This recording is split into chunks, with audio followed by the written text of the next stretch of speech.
basic outline of kind of the Greco-Roman idea of the afterlife. And we're going to go through it because it'll be part of this handout. But remember, Israel is an occupied country of the Roman Empire. And the Romans considered themselves, and really were in a lot of ways, the inheritors of the Greek world. And so in the Greco-Roman world, the primary texts that people would have used to govern their lives, it doesn't necessarily mean they were literate, but those who were literate read it, but those who weren't, it was part of the entire culture, was that of Homer, where the guy who wrote the Iliad and all these things. Now, Homer will set the agenda for the human, will sort of set the agenda for the Greco-Roman world until just about a few hundred years before Christ. And Homer's very clear. There's no afterlife. Dead is dead. There's no existence in a heaven. There's no existence for your body. You're just dead.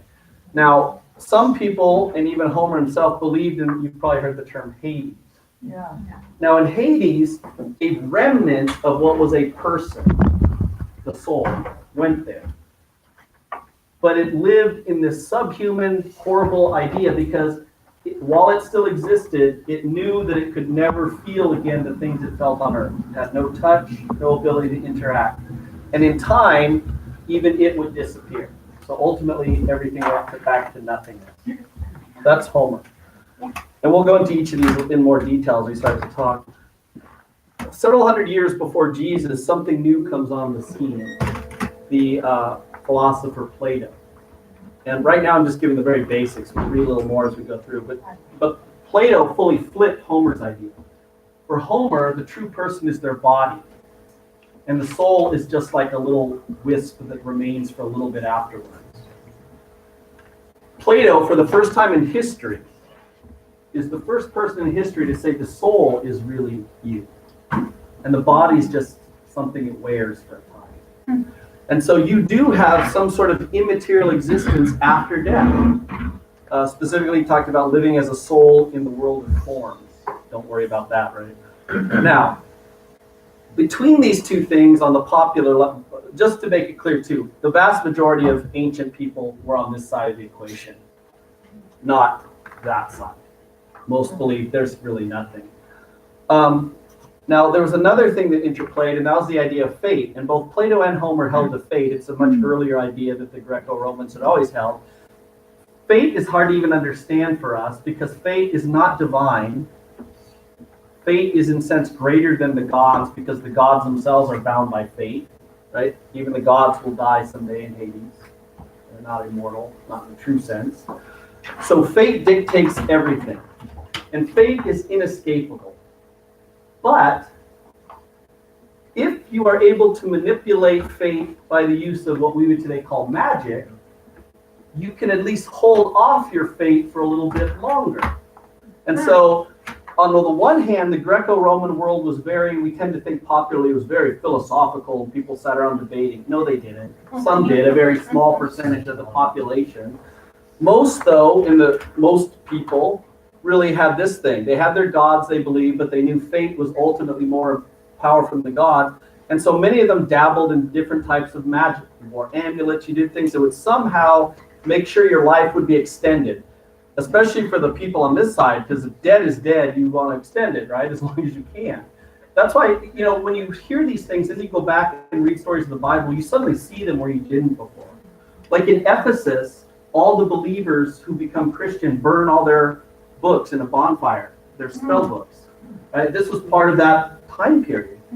Now, much later, after the time of Jesus, but you start to see the beginnings of it, much later, this idea of magic would be mixed together with some of Platonic view, and then you would have these things like Gnosticism, which arose, and the mystery religions.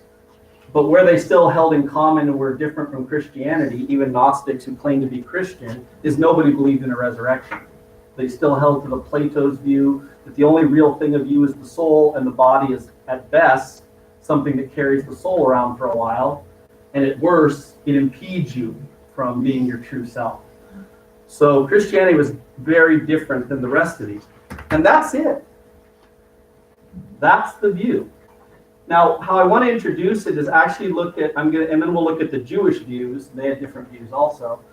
I'm going to look at it from the book of Acts, two encounters that St. Paul has, once with the pagans and once with the Jews, to show how these different ideas played out in the real world.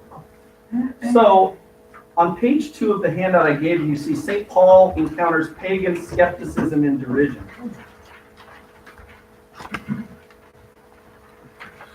Paul and Silas, to give you a little background, Paul and Silas had literally been escorted out of the city of Thessalonica. They had caused such a disturbance that Paul ended up being hit with the 39 lashes. Only after it was done did they discover he was a Roman citizen. They knew they could get in big trouble, so they basically placated him, but they also said, but you've got to leave because you're causing this uproar of all these people. So he leaves, and he's come to a place called Berea. Now, when the Jews of Thessalonica, who had caused the uproar, hear that Paul's there, they travel there and they cause him problems. And so the Christians this time say, we're sorry, Paul, it's specifically you. They don't like you. So we need to take you somewhere else so we can continue our mission. So they take Paul by himself, which was very rare. Paul goes to the city of Athens.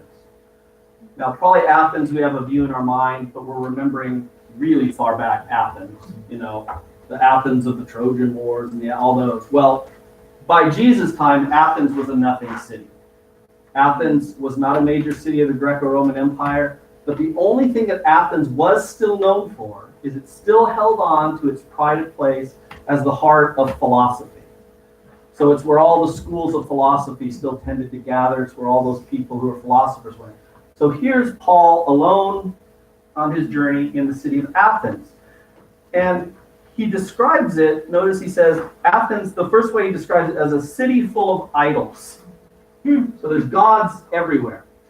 And he does what he would usually do, and that was he would go to the synagogue where he debated with the Jews and the worshipers. The worshipers are pagans who had heard about Judaism. They liked the moral law. They liked the idea of one God. And so they joined the Jewish faith to a point. They didn't become Jews because they refused to follow the food laws, the Sabbath, and most of all, for males, they didn't want to get circumcised, right? It's different when you're 8 days old than when you're 28 years old or something. So because of that, they could never become fully Jews, right? That'll become a problem in Christianity, right? Some Jews will say they're not circumcised. They're not part of the kingdom. Well, anyway, that's who those people are. So that's what Paul would always do. He'd always start at the synagogues and debate, and Jews did that. That was not different. What Paul does differently is he had never before just gone into the street and become the street preacher. I think a lot of us in our minds, that's what we think Paul was like. That's not what he did. He would go into a city, he'd find a tent maker. He was a tent maker. He'd rent out a space to work with them. And as the slaves and poor people came bringing in their master's things to be worked on and had to sit there for hours,